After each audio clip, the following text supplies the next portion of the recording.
Bonjour. C'est un peu difficile de passer après ce super projet. Je vais vous présenter un site qui ne reçoit pas un demi-million de visiteurs, mais 5 à 10 000 visiteurs par an, qui a une superficie de 5 hectares. Donc on n'est pas du tout à la même échelle.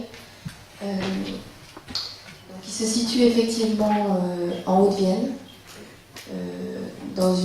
vraiment au sud de la Haute-Vienne. Donc on est en limite entre la Haute-Vienne, la Dordogne et la Charente.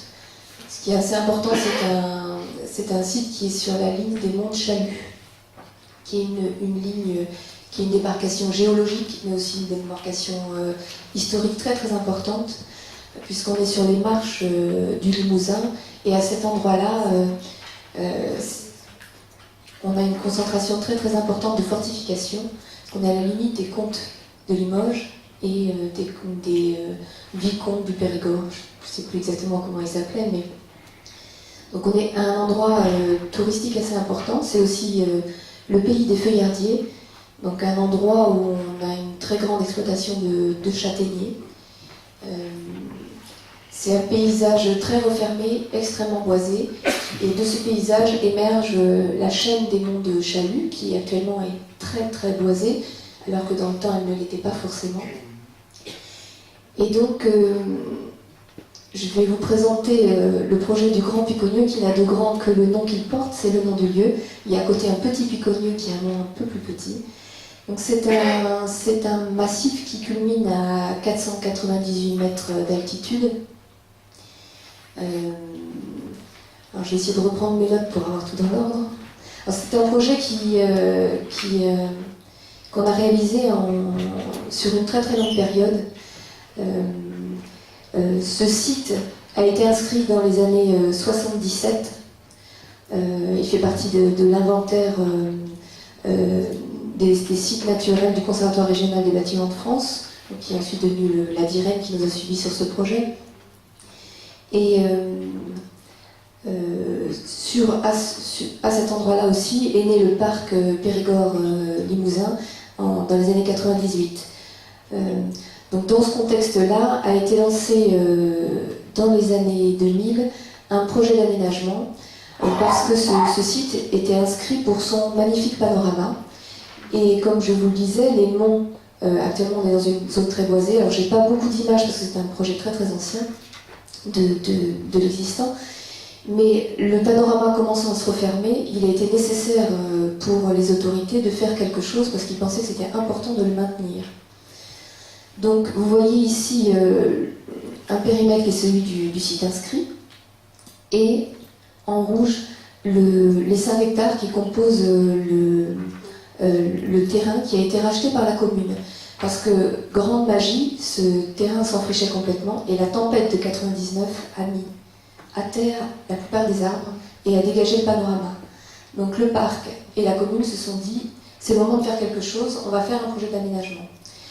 Donc le projet, alors c'est important, le montage du projet, le diagnostic a été mené avec une maîtrise d'ouvrage commune du parc national Périgord-Limousin, la DIREN et la commune, parce qu'on est sur une commune de 665 habitants, donc c'est tout petit, sur 30 km² de territoire.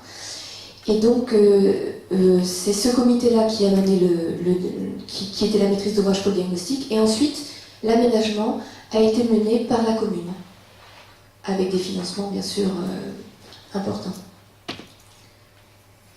Donc je vous explique un tout petit peu l'état du lieu du site. Donc la partie que je vous ai montrée en rouge, c'est la partie sommitale, et on y accède par un plateau qui est un communal. Donc au niveau juridique, un communal, c'est un bien commun à l'ensemble du village. Il y a un petit village en contrebas du sommet qui s'appelle le Grand Piconnieu. Et donc ce communal est un bien commun, et c'est l'endroit où se garent les visiteurs du site. C'est un endroit qui a servi de dépôt à la DDE, donc il n'en ressemble pas à grand chose. Je vais avoir une image, voilà, c'est un grand espace vide. Et c'est le point d'entrée dans le site. Donc dans la réflexion, on nous a dit il va falloir trouver un aménagement. Il y avait 2 volets: aménager le site que je vais vous montrer, et trouver une thématique de visite pour pouvoir pérenniser la visite, les visiteurs qui passent sur le site, donc mettre en place des supports de découverte, puisqu'on était dans le cadre de la charte du parc, et que c'est un site de découverte majeur pour eux. Nous, dans la réflexion, on a dit, pour commencer, l'entrée, le scénario de visite, il commence par cet endroit-là, qui est donc le sectionnal. Et donc, on a essayé de développer un projet sur 2 endroits, qui est le sommet et ce plateau. Alors, je vous expliquerai par la suite que c'est très compliqué, puisque juridiquement, c'est un espace qui appartient aux habitants. Et donc, malheureusement, la partie basse n'a pas pu aboutir, parce que le dialogue avec les habitants n'a pas abouti. Alors là, c'est une séquence du diagnostic qui permet de visualiser comment on arrive sur le site. Alors on arrive par un chemin qui est un chemin technique, qui est un chemin creux. Donc comme c'est très en pente, on a un dénivelé de 30 mètres entre le bas du site et le haut. On voit surtout ses pieds, et puis on débouche sur des éléments techniques, puisque sur la plateforme, tout en haut, sur le sommet,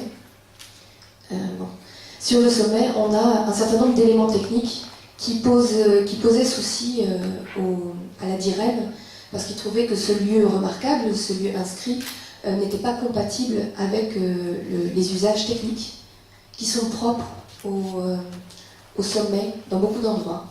C'est-à-dire que dans l'histoire de ce lieu-là, l'usage de communication est très très ancien.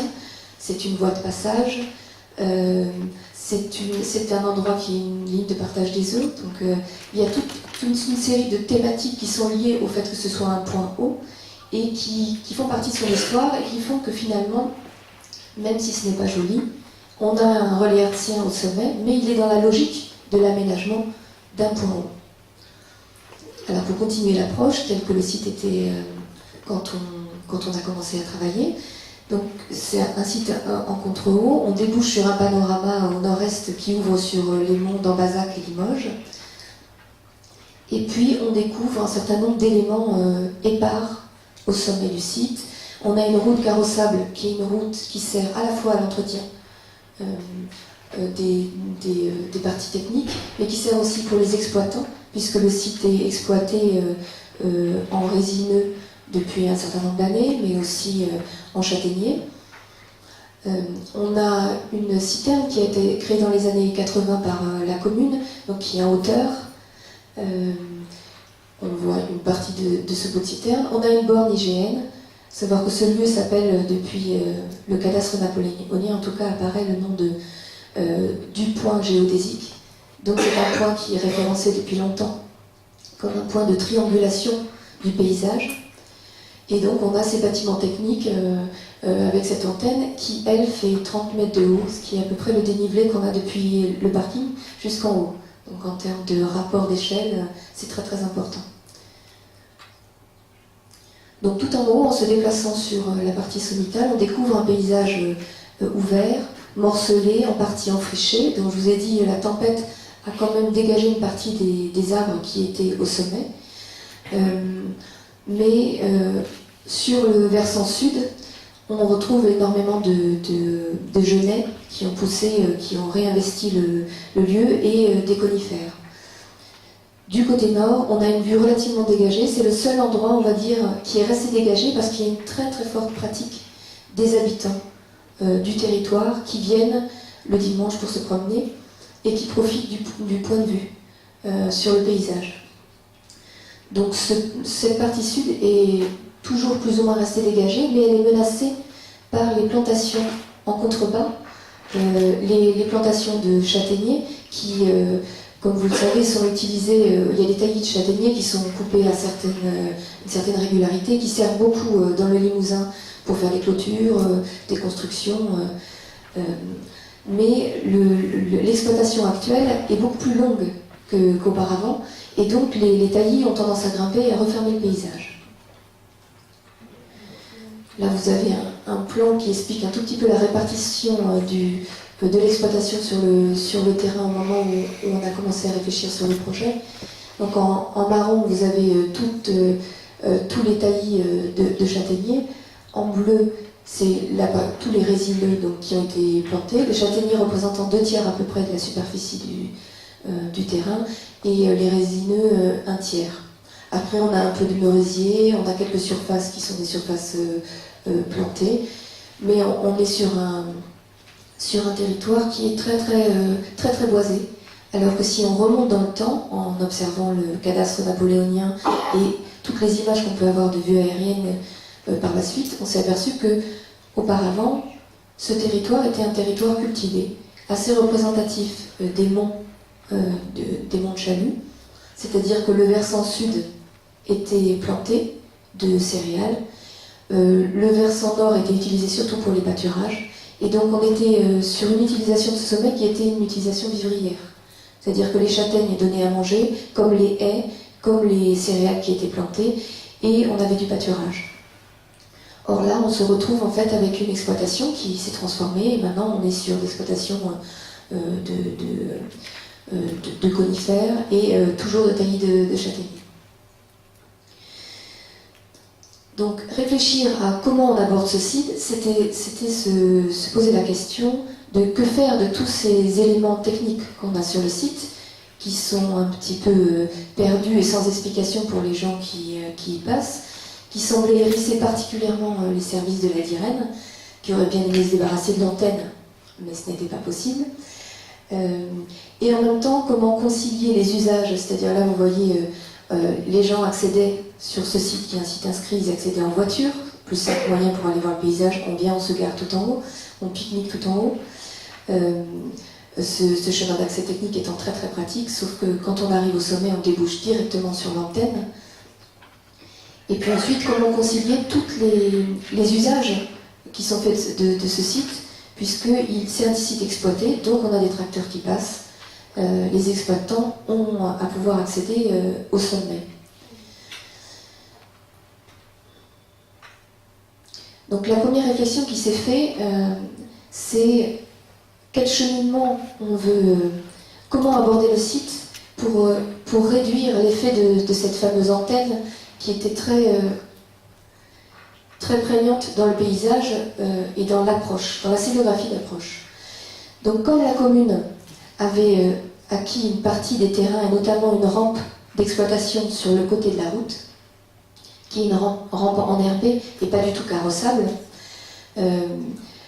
on a commencé à réfléchir aux différents points d'accès qu'on pouvait avoir sur le site et on a choisi de modifier totalement l'accès qui était actuellement pratiqué. C'est-à-dire qu'on a fermé l'accès carrossable avec une barrière technique uniquement utilisable par les gens de TDF qui ont à gérer l'antenne, et on a décidé de faire un parcours qui va passer par le bord du village et puis remonter progressivement jusqu'au sommet. Le parcours, c'était une manière de faire découvrir le site en mouvement. Alors, ce qui est important, c'est qu'on n'a pas une thématique principale sur ce site-là. C'est finalement un site comme beaucoup d'autres, un point haut qui a les mêmes usages que beaucoup d'autres. Mais en même temps, c'est un point qui peut raconter une histoire, la sienne, mais aussi celle d'autres points hauts. Et il nous est apparu que finalement, on pouvait donner des informations sur ce sommet, mais aussi sur les alentours, à partir d'un aménagement qui, station après station, en profitant des cadrages d'une montée qui est assez importante, on a quand même des dénivelé de 30 mètres, donc c'est assez fatigant de monter, pour des visiteurs qui sont souvent aussi âgés ou qui viennent en groupe. Et donc on a profité de cette pente pour se dire qu'on allait scénographier une approche qui cadre progressivement sur le paysage. Le parcours que l'on a dessiné est jalonné et comme une coupe sur le mont, une coupe en travers. Donc on monte et on redescend et vous voyez le pylône de l'autre côté. Donc je vais vous raconter un petit peu, station après station, comment ça s'est passé. Donc là vous voyez le sectionnal que je vous ai montré tout à l'heure, qui est un rebut de la DDE, enfin un espace complètement abandonné qui sert à tout et à rien. Et l'idée pour nous était de réinvestir, de réaménager ce lieu pour avoir moins de nuisances pour les habitants. Les habitants du Grand Puy-Connu, qui est un tout petit village, c'est à peu près une dizaine d'habitants. et d'habitants qui habitent réellement sur place, c'est 6 habitants. Les autres habitants étant des personnes qui ont des résidences secondaires et qui habitent à Limoges.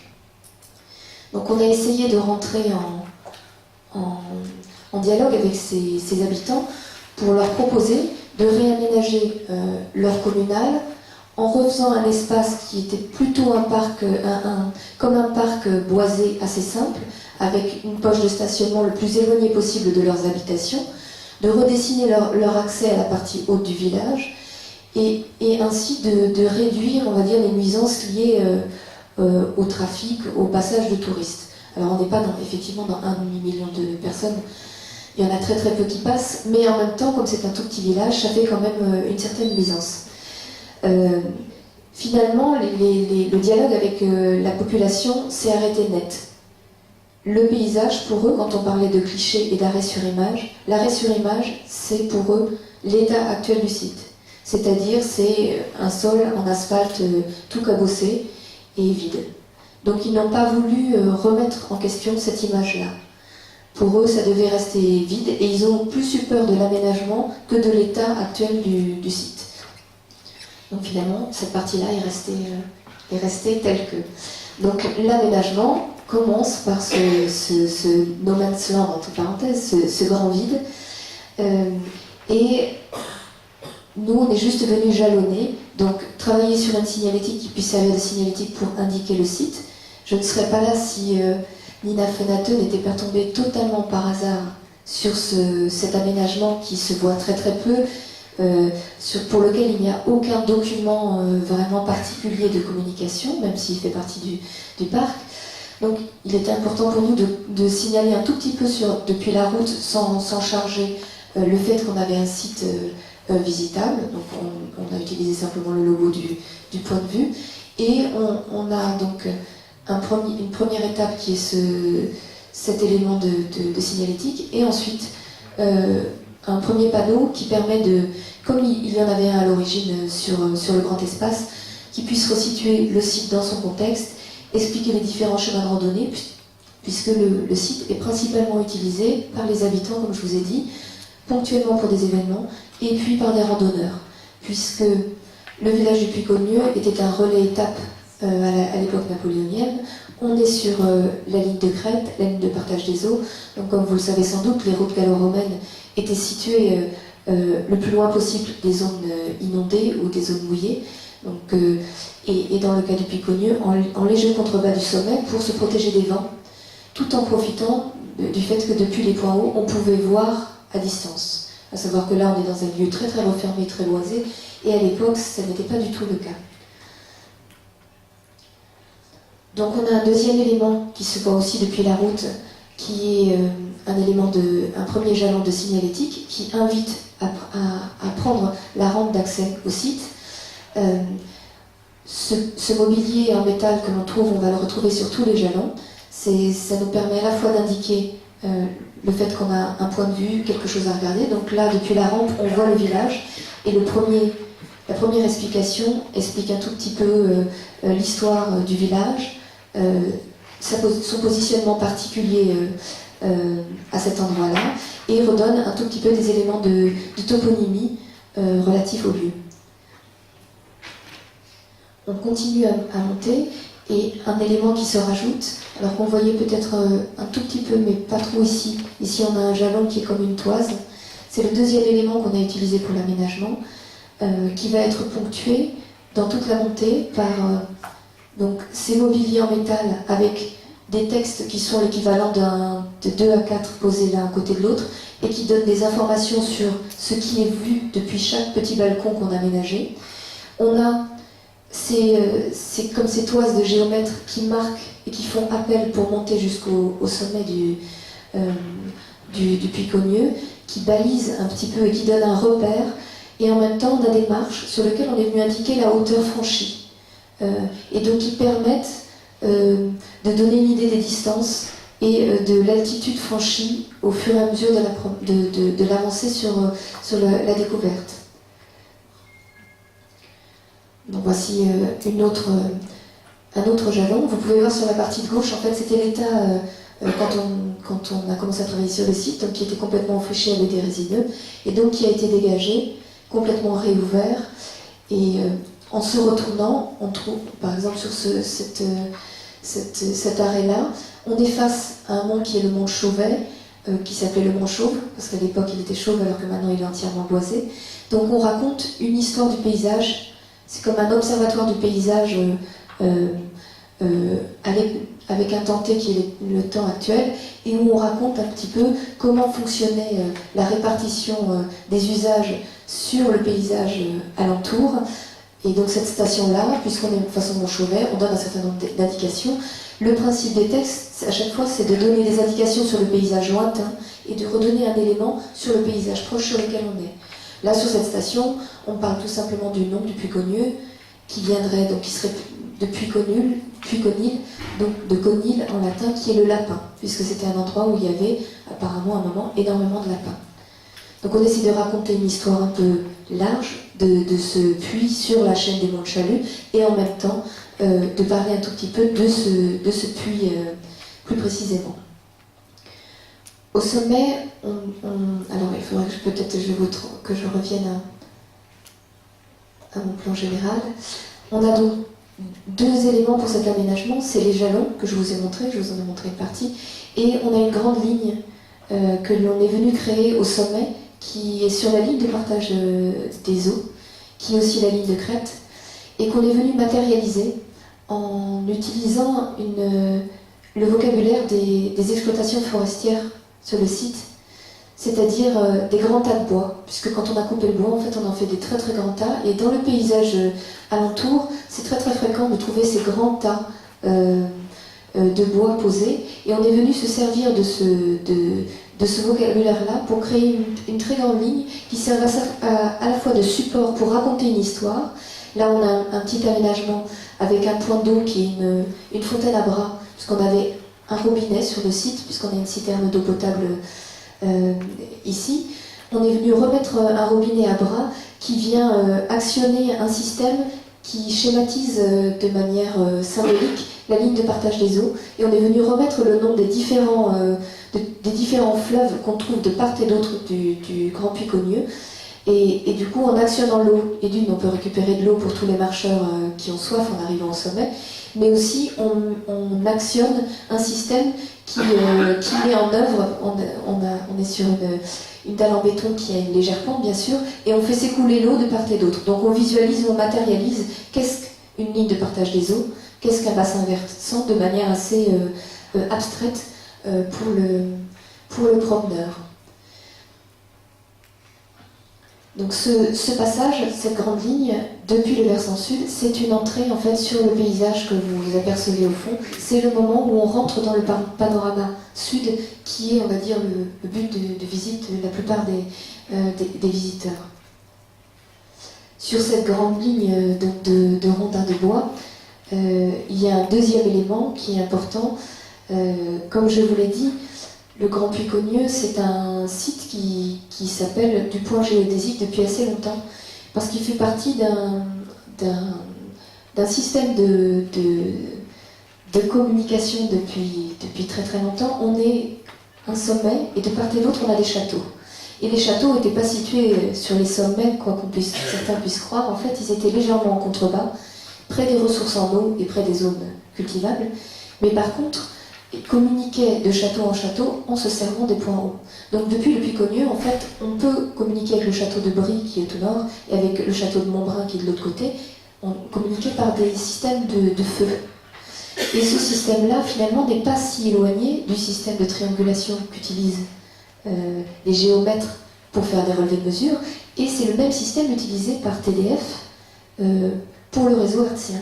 C'est-à-dire que l'antenne qu'on a là, elle communique avec une autre antenne qui est à un autre endroit sur un sommet haut. Donc on est dans un système qui est beaucoup plus vaste que ce sommet-là et qui nous a paru important d'expliquer aux visiteurs parce que finalement les éléments techniques qu'on a, c'est-à-dire l'antenne, la borge IGN et le réservoir, ne sont pas là par hasard. Ils sont là parce que c'est un point haut. Et en plus c'est un point haut qui a une visibilité sur d'autres points hauts. Donc à cet endroit-là, sur cette grande ligne de rondins qui a une largeur de 2 mètres et qui varie entre la hauteur d'un banc et à certains endroits comme là, pour faire écran aux installations de TDF, peut monter jusqu'à 3 mètres. Sur cette station-là, on a choisi de parler, parce que c'est la station où on est le plus proche de l'antenne, on a choisi de parler à la fois de la cartographie, puisque on le sait bien, avant, pour se repérer dans l'espace, on prenait de la hauteur. C'était un des seuls endroits où on pouvait avoir une espèce de maîtrise du paysage. En montant, on pouvait observer, on pouvait comprendre un paysage. Donc le Grand Puy Connu, c'est encore un lieu où on monte, parce que physiquement, on peut comprendre ce que c'est qu'un horizon. Bien sûr, on peut aller sur Google Maps maintenant, on a un système satellitaire bien plus performant, mais rien ne remplace l'expérience physique. Et rien ne remplace le fait de pouvoir comprendre, en étant confronté au paysage, en étant en hauteur, comment s'organise le paysage alentour. Donc ici, on retrouve une évocation donc, du rôle de la bornigène qui est juste à côté, là, qui est malheureusement hors photo, mais qu'on n'a pas du tout modifié, on a juste nettoyé autour et elle est restée telle que. Donc on a cette carte, et sur le bord du cadre en métal, ici, on a à nouveau un texte qui vient donc expliquer le rôle des points hauts et qui vient expliquer pourquoi on a une carte ici, pourquoi on a une borne IGN, et on donne un tout petit peu quelques explications sur depuis quand existe l'IGN, comment se fabriquent, on va dire, un tout petit peu les cartes de point en point. Et puis en même temps, à cet endroit-là, on a une explication sur le réseau artien et donc la communication à vue. Ensuite, depuis ce point-là, on redescend, puisque comme je vous ai dit, c'est une coupe sur le mont. On redescend et on a une station qui nous explique un tout petit peu plus les modifications de la plaine bocagère de Brie, en reprenant des éléments parcellaires donc, qui sont présentés sur ces mobiliers. On explique comment on arrive à un démantèlement des haies sur ce paysage-là et à des parcelles de plus en plus importantes. Et ça, c'est visible depuis le sommet. Et ensuite, pour terminer la visite, on arrive au plus proche, en contrebas, près des haies des taillis de châtaigniers. Et à cet endroit-là, il y a actuellement, il y avait déjà, et il y a toujours, parce que ça fonctionne très bien, une haie de porte-greffe, puisqu'à Dornazac, sur cette petite commune, existe un verger conservatoire de châtaigniers. Donc l'association du Marin et du châtaignier avait une activité sur ce site qui consistait à mener des journées de formation à la greffe. Et donc, on s'est servi du fait qu'il y avait ces porte-greffes pour expliquer, donner des explications déjà sur la présence du châtaignier, qui n'a pas toujours été là, puisqu'on était dans une zone qui était plutôt une zone de chêne, et que le châtaignier est venu avec les Romains. Alors, pour les gens du coin, le châtaignier, il a toujours été là. Là, on retrouve toujours ce problème. Ça fait partie du patrimoine, et en fait, c'est assez récent dans le temps. Donc on réexplique qu'effectivement ce n'était pas une végétation autochtone et que maintenant ça fait partie intégrante du paysage. Donc cette station permet d'expliquer cela. Donc voici quelques images du processus d'aménagement de ce site. Une des contraintes qu'on a eues, c'est que la voie carrossable et tous les aménagements sur le site avaient énormément abîmé le haut du sommet, c'est-à-dire qu'on s'est posé la question de restaurer la forme que pouvait avoir le sommet au départ, mais le départ c'était quand? On n'en sait rien. Et puis on est sur une zone où il y a eu des fouilles qui étaient des fouilles archéologiques mineures, mais il y a eu quand même pas mal de terre remuée. Donc une des premières choses, ça a été de redonner une forme au sommet, et puis de créer cette ligne que vous voyez se construire ici. Donc cette grande ligne de rondins, qui reprend la typologie des exploitations forestières, vient nous servir donc de pare-vue à la partie barbelée qui malheureusement ne peut pas être supprimée, puisque maintenant on a des antennes qui sont des antennes pour la gendarmerie, pour la sécurité du territoire. Donc on est face à un sommet qui est visité, mais sur lequel il y a des barbelés. Donc on a par ce mur créé un écran pour les visiteurs qui ne débouche plus du tout sur l'antenne, mais débouche sur le panorama, découvre l'antenne ensuite, mais l'antenne est intégrée au propos puisqu'on explique pourquoi elle est là. Et on a complété ensuite par une scénographie verte, par un paysagement, aussi le fait de masquer un peu ces barbelés. Donc là vous voyez un petit peu le processus de fabrication de cette ligne, qui est une succession de cadres qu'on est venu remplir par du bois qui n'est pas du tout calibré. On s'est simplement, on a convenu avec la personne qui a nettoyé le site du côté sud, surtout qui était très enraisiné. Comme il nettoie énormément de sites, il a simplement récupéré les bois d'autres sites, il les a débités à la bonne largeur et il est venu les entreposer. Donc c'est simplement des bois qui viennent de différents sites du pourtour et qu'il est venu juste retailler et repositionner. Donc vous voyez, on est venu creuser un banc à l'intérieur de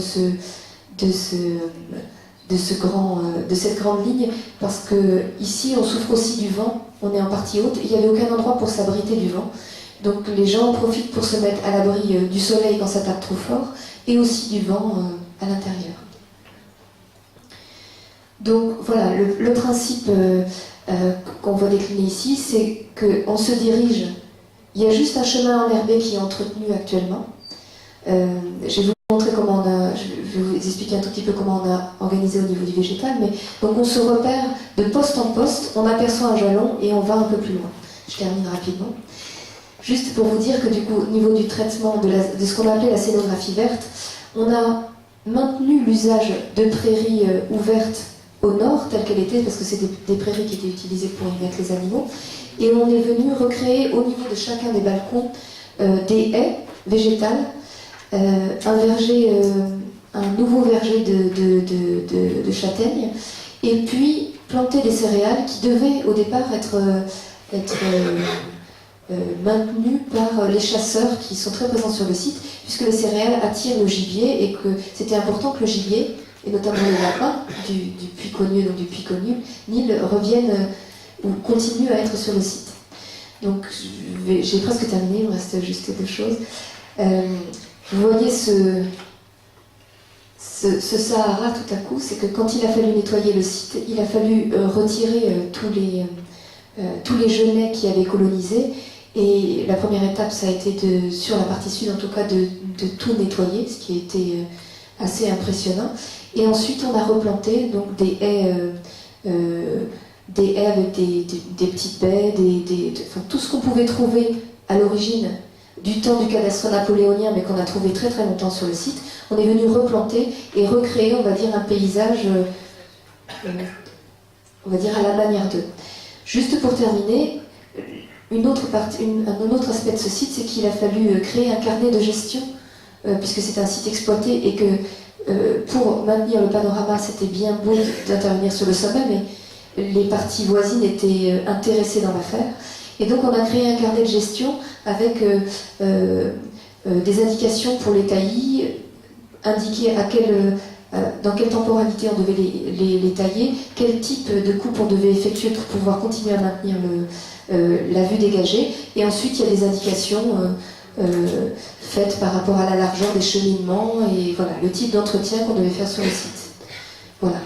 Donc c'est un aménagement sur 5 hectares qui a coûté 205 000 €, qui a commencé en 2001 par un diagnostic qui a été interrompu qui a été terminé en 2002, qui a repris en 2006 par des études à nouveau et qui a été terminé en 2008. Voilà. Bravo, bravo, bravo. Ce que je trouve très bien dans cet exemple, surtout après ce qu'on a vu avant, c'est qu'on a de la modestie intelligente, modeste, c'est bien, c'est simple, c'est subtil et ça redescend parce qu'honnêtement, quand on a vu le projet catalan, on s'est dit ouais, waouh, qu'est-ce qu'on va. Merci. Y a-t-il des questions? Oui, vous avez très bien montré la question des usages du paysage et de leur régulation. Et à ce propos, est-ce que ce projet a été l'occasion d'éveiller ou de réveiller des conflits d'usage? Je pense notamment à la fermeture du chemin technique. Est-ce que, si j'ai bien compris, c'était exploité, est-ce que les personnes qui l'exploitaient ont à un moment donné été en conflit, ou même les gens qui venaient en voiture jusqu'en haut? Est-ce qu'il y a eu des phases de conflit ou pas à ce propos? Alors, il n'y a pas eu de phase de conflit sur l'accès, mis à part pour certains fainéants qui préféraient effectivement monter en voiture jusqu'au sommet, mais les exploitants en fait avaient d'autres accès possibles sur le sommet. Si je reviens tout au début, Donc il y avait d'autres assets possibles qu'on a pu réorganiser. J'étais trop loin. Voilà, donc il y a un certain nombre de petits cheminements et de chemins techniques qui se font tout autour. Et on a conservé l'accès, c'est-à-dire que la voie carrossable va jusqu'au mur en fait, de Rondin, jusqu'à la ligne de Rondin, donc il y a toujours l'accès, et puis les personnes peuvent toujours passer par la prairie, même si on sait que c'est un peu dommageable pour la prairie elle-même, mais ils ont la possibilité de le faire ponctuellement s'il y a besoin. Et les personnes de TDF continuent à accéder par l'arrière. Par contre, du coup, c'est beaucoup plus confidentiel et même ça les arrangeait, parce que comme parfois ils ont des interventions à faire, ils se situent du coup maintenant un petit peu à l'arrière et ils sont moins visibles pour les visiteurs qui, eux, empruntent un autre chemin.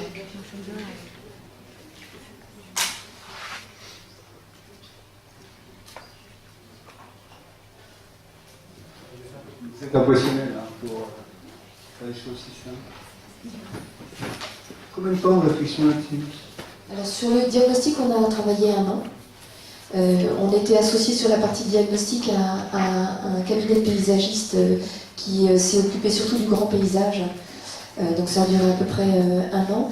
Et ensuite, quand il a fallu faire le dessin, rédiger les contenus, puisque dans notre mission, on avait aussi la rédaction de contenu, on n'avait pas de comité. On avait un comité de suivi qui était la DIREN, la commune et les associations. Ça a été un temps long. Moi, j'ai été à la rencontre de toutes les associations du territoire pour qu'ils me racontent un peu leur paysage. Parce qu'au début, il fallait trouver une thématique à tout ça. Donc, quand il a fallu synthétiser tout ça, il y a eu le diagnostic, bien sûr, mais après, il a fallu écrire aussi.